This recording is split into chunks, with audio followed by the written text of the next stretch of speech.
കണ്ണൂരിൽ CPM-ന്റെ ഇന്ന് ഇന്ത്യയിലെ ഏറ്റവും ശക്തമായ രാഷ്ട്രീയ അടിത്തറയുള്ള ജില്ല എന്ന നിലയിൽ വളരെ പ്രധാനമാണ് ആ പാർട്ടിക്ക്.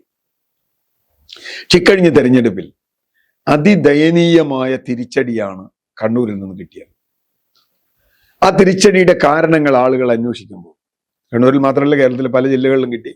കണ്ണൂരും അതിന്റെ ഭാഗമായി കാസർഗോഡും തൃക്കരിപ്പൂരാണെങ്കിലും പയ്യന്നൂരാണെങ്കിലും തളിപ്പറമ്പിലാണെങ്കിലും ഉണ്ടായ തോൽവി, ധർമ്മടത്തും മട്ടന്നൂരും കല്യാശ്ശേരിയിലും ഉണ്ടായ വോട്ടിന്റെ കുറവ്, ഇതൊക്കെ നമ്മുടെ മുമ്പിലുണ്ട്.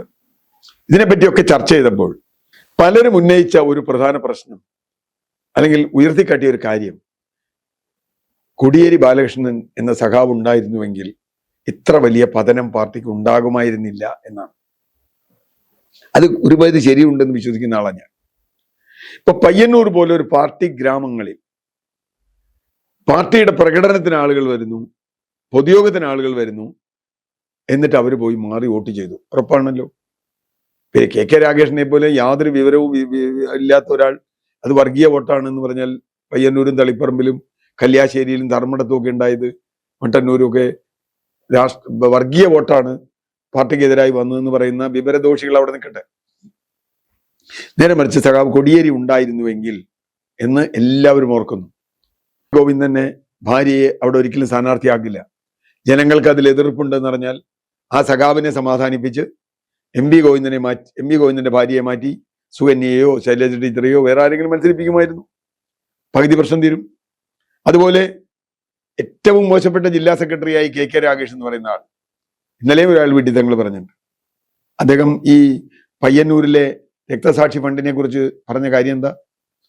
ധനരാജ് രക്തസാക്ഷി ഫണ്ടിന്റെ വിവരങ്ങൾ ഞങ്ങൾ ജനങ്ങളെ അറിയിക്കില്ല, പൊതുജനങ്ങളെ അറിയിക്കില്ല, ബഹുജനങ്ങളെ അറിയിക്കും.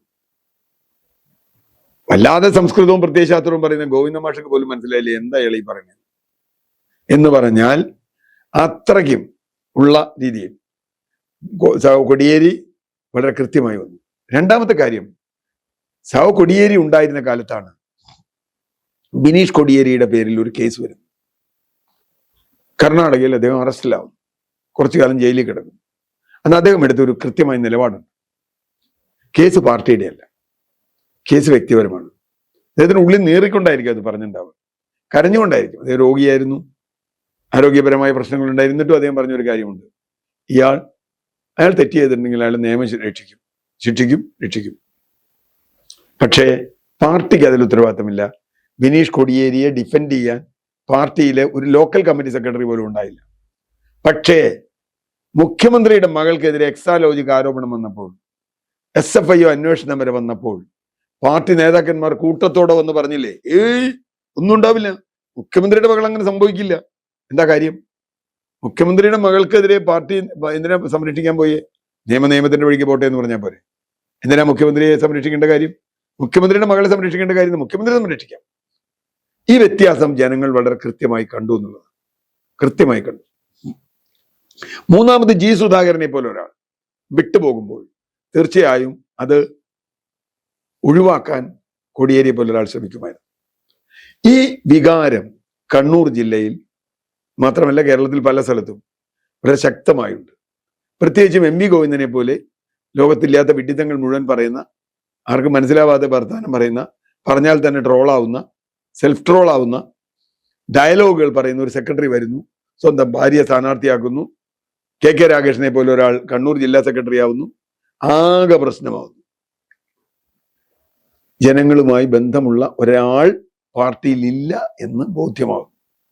അതാ ഞാൻ ആദ്യം ചോദിച്ചത്, പയ്യന്നൂരിലെ പാർട്ടി ഗ്രാമങ്ങളിൽ ഉള്ള ആളുകൾ ആരോ ഒരാൾ ശൈലി ഉപയോഗിച്ച പോലെ കയ്യിൽ തൊട്ടാൽ അരിവാൾ ചുറ്റിക നക്ഷത്രം തെളിയുന്ന തരത്തിലുള്ള രക്തസാക്ഷി കുടുംബങ്ങൾ വരെ കുഞ്ഞികൃഷ്ണനാണ് വോട്ട് ചെയ്തത്, മധുസൂദനല്ല, അല്ലെങ്കിൽ ശ്യാമളയ്ക്കല്ല വോട്ട് ചെയ്തത്, ഗോവിന്ദനാണ്.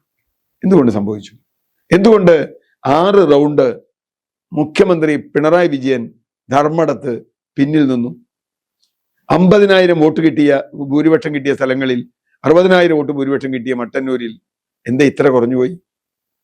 അപ്പോ പാർട്ടിക്കാർ മാറി വോട്ട് ചെയ്തു. പാർട്ടിക്കാർ മാറി വോട്ട് ചെയ്ത കാര്യം ഒരു പാർട്ടി അറിഞ്ഞില്ല എങ്കിൽ, പ്രത്യേകിച്ചും കമ്മ്യൂണിസ്റ്റ് പാർട്ടി, കോൺഗ്രസിലൊക്കെ സംഭവിക്കും, അറിഞ്ഞില്ല എങ്കിൽ അത് പാർട്ടി സംഘടനാ ദൗർബല്യമാണ്. അതാണ് കോടിയേരിയോടുള്ള വികാരം. പക്ഷേ കോടിയേരിയുടെ മകൻ, അദ്ദേഹം കേസിൽ പ്രതിയായിരുന്നു എന്നുള്ളത് ശരിയാണ്, പോട്ടെ, അദ്ദേഹത്തിന്റെ മകൻ അംഗത്വത്തിന് അപേക്ഷിച്ച് 4 വർഷമായി. 4 തവണയും കൊടുത്തിട്ടില്ല, കൊടുക്കുമെന്ന് പറഞ്ഞിട്ടില്ല. അദ്ദേഹത്തിന് കുഴപ്പമുണ്ടാവാം, അദ്ദേഹത്തിന് പ്രശ്നം, കേസുണ്ടായിരുന്ന ഒരാളെന്ന് വേണ്ടി പറയാം. പക്ഷെ അപ്പൊ പി ശശിയോ? കേരളത്തിന്റെ പല ഭാഗത്തും കാപ്പ കേസ് പ്രതികൾ, കാപ്പ കേസിൽ, ഈ ഗവൺമെന്റ് കാപ്പ കേസ് എടുത്ത ആളുകൾ പാർട്ടിയിലുണ്ട്. മന്ത്രി വീണ ജോർജ് അന്ന് മന്ത്രിയായിരുന്ന കാലത്ത് പോയി സ്വീകരിക്കാൻ പോയിട്ടുണ്ട് കാപ്പ കേസ് പ്രതികളെ. ടി.പി. ചന്ദ്രശേഖരനെ വെട്ടിക്കൊന്ന കേസിൽ ഇപ്പോഴും പ്രതിയെ ജയിലിൽ കിടക്കുന്ന കൊടി സുനിക്ക് വേണ്ടി പാർട്ടി മെമ്പർഷിപ്പ് കൊടുക്കും, കിർമാണി മനോജിന് കൊടുക്കും. പക്ഷേ ബിനീഷ് കോടിയേരിക്ക് കൊടുക്കില്ല. കോടിയേരി കുടുംബത്തോട് ഇവർക്കുള്ള വിരോധം, അല്ലെങ്കിൽ കോടിയേരി കുടുംബത്തിന് ഉള്ള സങ്കടം ഇപ്പൊ ഉണ്ടായതല്ല. നമുക്ക് ഓർമ്മയുണ്ട്, സഖാവ് കോടിയേരി തിരുവനന്തപുരത്ത് മരിക്കുന്നു. അദ്ദേഹത്തിന്റെ മൃതശരീരം മറ്റു പല സഖാക്കളുടേതുപോലെ കണ്ണൂരിലേക്ക് കൊണ്ടുവരണം എന്നാണ് കുടുംബത്തിന്റെ ആഗ്രഹം. അത് ഒരു യാത്രയായി കൊണ്ടുവന്നാൽ, വിലാപയാത്രയായി കൊണ്ടുവന്നാൽ കേരളത്തിൽ അത് കോടിയേരിക്കുള്ള അംഗീകാരമാവും. അത് സമ്മതിച്ചില്ല. സമ്മതിക്കാത്തതിന് ന്യായം പറഞ്ഞത്, പിറ്റേ ദിവസം രാവിലെ മുഖ്യമന്ത്രിക്ക് അമേരിക്കയ്ക്ക് പോകണം. അമേരിക്കയ്ക്ക് പോകുന്ന ടിക്കറ്റ് ഒരു ദിവസം മാറ്റി വെച്ചാൽ അവിടെ ഭൂകമ്പമൊന്നും ഉണ്ടാകുമ്പോഴല്ലോ, അവിടെ ട്രംപുമായിട്ട് മീറ്റിംഗ് വെച്ചിട്ടുള്ള സംഗതിയൊന്നും അല്ലല്ലോ. ആശുപത്രി പോകാനാണെങ്കിൽ ഒരു ദിവസം വൈകിയാലൊന്നും ഒരു സംഭവിക്കാനില്ല. പക്ഷേ സമ്മതിക്കില്ല, മുഖ്യമന്ത്രിക്ക് പോകണം, അതുകൊണ്ട് ഇന്ന് തന്നെ സംസ്കാരം നടത്തണം. പുള്ളി രാവിലെ സ്ഥലം വിടുന്നു. ഇത് വലിയ തോതിലൊരു വേദനയായി കോടിയേരിയുടെ കുടുംബത്തിനുണ്ട്. ഏറ്റവും ഒടുവിൽ തെരഞ്ഞെടുപ്പ് ഫലം വന്നതിന് ശേഷം തളിപ്പറമ്പിൽ നിന്ന് ജയിച്ച വിമത സ്ഥാനാർത്ഥി സഖാവ് ടി.കെ. ഗോവിന്ദനും ഭാര്യയും കോടിയേരി ബാലകൃഷ്ണന്റെ വീട്ടിൽ ചെല്ലുന്നു. അവിടെ അദ്ദേഹത്തിന്റെ പത്നിയും ഈ പറഞ്ഞ ബിനീഷ് കോടിയേരിയും ചേർന്ന് സ്വീകരിക്കുന്നു. വീട്ടിലേക്ക് വരുന്നൊരു MLA ആണ്. പാർട്ടി കുലംകുത്തി, വർഗവഞ്ചകൻ എന്നൊക്കെ പറഞ്ഞ ആളെയാണ് വിളിച്ച് സ്വീകരിച്ചത് എന്നുള്ള പരാതി വരുന്നു. പക്ഷേ അദ്ദേഹം പറയുന്ന ഒരു കാര്യമുണ്ട്, വിനോദിനി അടക്കം പറഞ്ഞൊരു കാര്യമുണ്ട്, എൻ്റെ വീട്ടിൽ വരുന്നവരെ വർഗവഞ്ചകനെന്നോ അല്ലെങ്കിൽ കുലംകുത്തിയെന്നോ വിളിക്കാൻ ഞാൻ തയ്യാറല്ല, അവർ വരട്ടെ, ഞാൻ സ്വീകരിച്ചു. ഇത് തന്നെയാണ് വികാരം. ഇപ്പോൾ മനസ്സിലായില്ലേ എന്തുകൊണ്ടാണ് കണ്ണൂരിൽ പാർട്ടി മറിഞ്ഞു പോയതെന്ന്? ഇപ്പോഴും അതിലൊരു തിരുത്തും വരുത്താൻ പാർട്ടി തയ്യാറല്ല. കാരണം അവിടെ ഇപ്പോഴും കണ്ണൂരിൽ ആ ഗൂഢസംഘം തന്നെയാണ് പാർട്ടിയുടെ നിയന്ത്രണം. ആ ഗൂഢസംഘത്തിൽ കോടിയേരി അംഗമാകാൻ, ബിനീഷ് കോടിയേരി അംഗമാകാൻ അവർ തയ്യാറല്ല. ബിനീഷ് കോടിയേരി വന്നാൽ, അദ്ദേഹം നന്നായി പ്രവർത്തിച്ചാൽ, പാർട്ടിയുടെ ഉന്നത ശ്രേണികളിലേക്ക് വരേണ്ടി വന്നാൽ അത് വലിയ പ്രതിസന്ധിയാവും. അതുകൊണ്ട് അത് ഒഴിവാക്കണം. ബിനീഷ് കോടിയേരി ഒഴിവാക്കണം എന്ന് പറഞ്ഞാൽ കണ്ണൂരിൽ പാർട്ടിയിൽ ഒരു മാറ്റം വരുത്താൻ പാർട്ടി തയ്യാറല്ല.